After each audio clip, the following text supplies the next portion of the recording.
Widely considered as the best advice out there on the subject of getting things done is the book by David Allen, appropriately called Getting Things Done. The main premise of the book is that your brain has not evolved to be the modern-day task management tool that we expect it to be. Although many of the ideas in the book are common sense, the way the author has presented them makes us look at them in a new way. Basically, the book is all about getting the things we have to do out of heads and into a system so that we can accomplish more. The brain is quite bad at remembering all tasks and ideas as they come to you. It's also quite bad at recalling things at the right time and in the right place. How many times have you woken up in the middle of the night and you've remembered to buy a new light bulb or put the bins out? Or you're driving along and remember to cancel an appointment. Thinking about things when you're not in a position to do anything about them is just a waste of time and akin to worrying. In his book, David describes a system to compensate for our brain's weaknesses. He claims that your brain works best when it isn't cluttered up with ideas and tasks.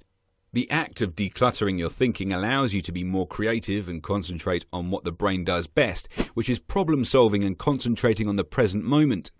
The book gives a lot of attention to this idea, which is why it is often described as being very Zen-like.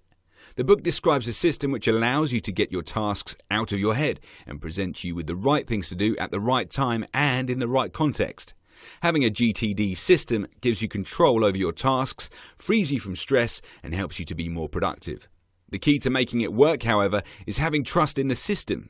If you do not truly trust your system, then you won't really let go of the tasks and you will continue to store tasks in your head. So let's look at how to implement and use a productivity system according to David Allen's book. To implement the system, you need an inbox, a calendar, and a few lists, which we'll come to later. An inbox can be an in-tray, a notepad, an email inbox, or anything really which you can use to capture your thoughts, ideas, and tasks. To get started using the system, the author suggests sitting down and getting everything you have to do in one big list. But once you begin using the system, you can use your inbox to capture all of your ideas and tasks. Simply send the task to the inbox and forget about it. The thought has been captured and is sat in your inbox waiting to be processed. To run an effective GTD system, you need a calendar. A calendar is useful for bringing tasks to mind at a certain point in time. You also need various lists. For example, you need a projects list. A project is something which involves more than one task in order to complete it. You need a someday list, a list of ideas which you know you aren't going to do now, but they can go on a list of things which you might do someday in the future. And you need a list of things which you are waiting for someone else to do something before you can continue, which we will call the waiting for list. In addition to those three lists, you can use to-do lists for your actions which you are going to do as soon as you can. It is a good idea to have different to-do lists for different contexts. For example, a list for work, a list for home, a list for shopping. You also need some way of storing things for reference. So these are not things which need your attention, but you may need one day for reference, like a receipt or a report. Let's just review our system. We have an inbox, we have a calendar, a projects list, a someday list, and a waiting for list, which are the tasks that you are waiting for other people to do. We have to-do lists for each different context, which are the things we need to get done as soon as we can, and finally we have some method of saving things for future reference. Now that we have everything we need to run the system, we can begin using it. It all starts with putting stuff in your inbox. From there you need to process the items which need your attention. Is it something which needs your attention? If not, delete it. Put it on the someday list or file it for reference. But if it is something which needs you to take action, then follow the 3 Ds method.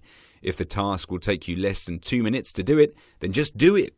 If it's something which someone else can do for you, then delegate it. Make a note on your waiting for list so that you know who has ownership of the task. If it's something which takes longer than 2 minutes, then you need to defer it, either by putting it on your calendar or make it appear in your inbox at some point in the future to be processed again. If the task is linked to a series of other tasks, then it's recommended that you manage those tasks in a project, but you still use the same process to get the tasks done, which is to use to-do lists so that you know what you have to get done. And that's it. That's how to run a best practice system for getting things done.